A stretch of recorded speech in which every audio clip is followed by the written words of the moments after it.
Hi, I'm Lynn, and this is Eric. I'm Eric. And we're here to talk to you about some of the bullshit cancer cures we tried. And Eric's going to tell his story about how we ended up where we are now and why we've been on this journey. So I'll let you take it away.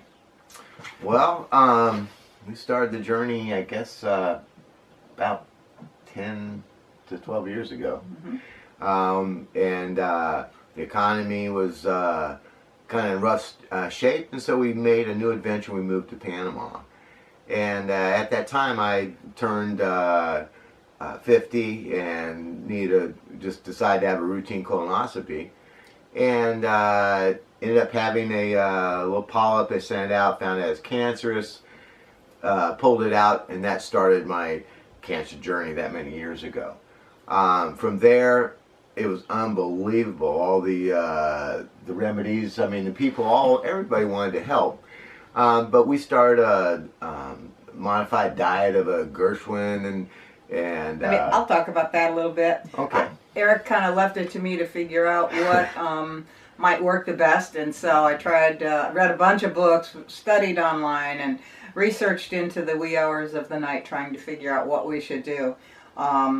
The Gerson diet and the whole, thought about going to Mexico, ended up putting him on a diet of nothing but vegetables and juicing and green juices. He was walking every day. And then, some other friends came up with some other things that we should try. So we tried the machine. Coffee enemas. That was part of the Gerson diet. That was fun, twice a day. A lot of coffee, especially good Boquete coffee. Yeah, and we lived in the part of the world that's famous for their coffee, so that was one good thing. Oh, yeah. But he did the coffee enemas. He was getting plenty of exercise. In the meantime, he was getting thinner and also losing a lot of muscle mass. Oh, I was juicing then, too. I was going through 50 pounds of carrots every week. Yeah, a lot of carrots. 50 pounds. They had a big sack of them. I was turning orange. Yeah. But, I felt healthy. I was walking them down. I was as fit as could ever be, but didn't realize that there's no indicator. We couldn't tell if it was even doing any good, I mean, we felt good that we were doing something, but what was it? Then went back, it was 4 years later. It was too long, really, but went back and for another colonoscopy and another exam and colonoscopy, and they found the tumor had returned, and so they took out a third of my rectum and removed it, and they said, okay, you're good. And I went back and I'm like, everything's great. Started having a bunch of pain and kept going to the doctor, and doctor said, well, it's just you're old, or maybe it's an infection, and give me some antibiotics and send me on the way.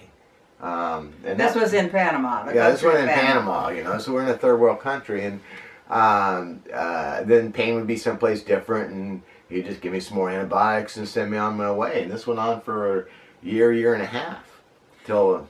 And then, in the meantime, he was getting a lot sicker, and it got to the point where he really couldn't get out of bed in the morning, so we went to a specialist and had some work done, and still really didn't nail down the problem, except that the doctor very casually said, well, yeah, we see this all the time when you have cancer. And so he was like, cancer? I haven't had cancer for years. So anyhow, we decided we had to make our way back to the good old US of A and find some good medical care. So we got back. And they got back, had a colonoscopy.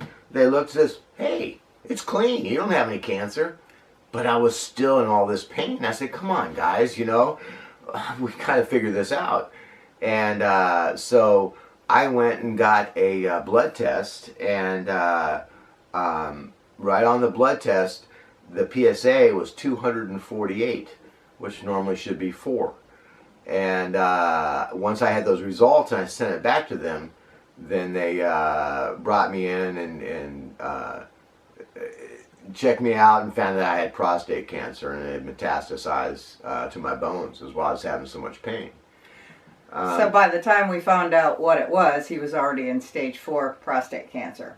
The other cancer had long since gone, so that wasn't an issue, but this new one popped up, and it was there with a vengeance. So we packed everything up, sold everything one more time, and moved back to the States so that we could get some proper medical care for him. But So- it is easier to steer a moving ship, and we think we're moving in the right direction. But what we, it's so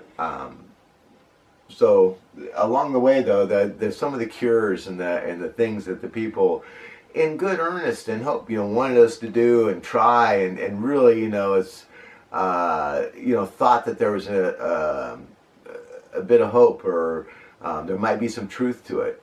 And everybody wanted to help, so Oh, we had, everybody wanted and to help. yeah, all of our friends kept coming up with, well, you need to take vitamin C intravenously. You need to go into a hyperbaric chamber. Yeah. We tried a Rife type energy machine that cost $3,500. That was quite the investment on our budget. So, but he did that religiously every day, twice a day. But there was no way that you could see any progress, and that was a really challenging part. Is what's working? I mean, it's inside. You have no idea. So that was some of the hooey and some of the stuff that we found along the way. Finally, having given up on all of the natural cures, we decided to, get back to the doctor. He went into the hospital and they started him on what he's on now, which is Lupron, and they wanted to do chemo. The Lupron takes away all of the testosterone, lowers the PSA. He immediately felt relief within a few days after being on the Lupron. It was amazing. Unbelievable. It was just a tremendous thing. So, I'm living on some great time, it's just, it's wonderful. I feel like I won the lottery every day. It's nice to be back in Florida. It is. We're really enjoying that part, and having lived in a third world country for a while, it's certainly nice to be back somewhere where service is good and things happen on time, and you have all the efficiency that you kind of were missing when we were away and didn't realize how much we missed it. But we had a good time. Eric built a jungle lodge while we were there, so we certainly That was amazing. a lot of All adventures. Out of natural trees had fallen down with a chainsaw. I cut them in the jungle, and we had to horseback in all our supplies, all our ice. We had clients from the Smithsonian and all over the world, University of New Mexico, and it was just an amazing adventure. The horseback riding in was just incredible, and it was just so remote. That was an experience, and that forever changed our lives. And we learned the fine art of hammocking in the afternoons. Oh, yes. Now that we're back, and he's going to Shands getting treatment, it's a wonderful, wonderful thing. We've discovered a lot of resources that we didn't know were available that we really needed, coming back and not having any insurance and kind of throwing ourselves into the system. So we're happy to help anybody else that's in that position, and know that if you're watching this, there's a good chance you're going through something on your own. And we've had a lot of experience now, and we've learned what doesn't work, and we certainly want to reach out to people and encourage them not to try all of the bullshit cures, because it really does postpone getting real medicine, and we think it's certainly important in lengthening the time that you have on Earth, but if you go ahead and get it handled properly. So, well, you've done some amazing research, and a lot of it, and just exhaustingly sought out everything, So there is a wealth of stuff, and we went down those paths, and looking in hindsight, guess what? It wasn't the right thing. And really getting down the source of where the information is coming from was a huge thing. Well, that was the key, was figuring out who thinks this works, why do they think it works, what are they trying to sell us. And a lot of times, if it wasn't well-meaning friends recommending Laetrile for prostate cancer, it was somebody online who had something to sell. Chris Beat Cancer, The Truth About Cancer, they're the really big ones out there now. And it's turned into just a huge website that sells a bunch of products. So you can't go by anecdotal stories of a few people that believe something worked, because there's a good chance it was the placebo effect.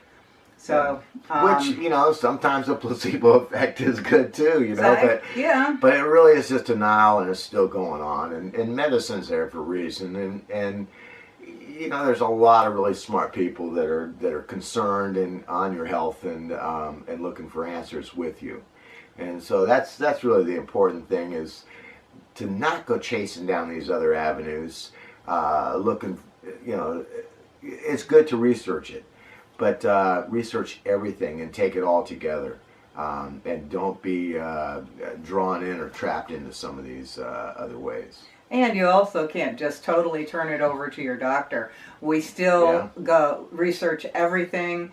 The doctor wanted to do chemo along with the Lupron, and so we found some medicine that he can take at home that's a chemo drug, but it's not nearly as obnoxious as having to sit in the chemo lounge and lose all your hair and be sick for 6 months. So this other alternative was equally good.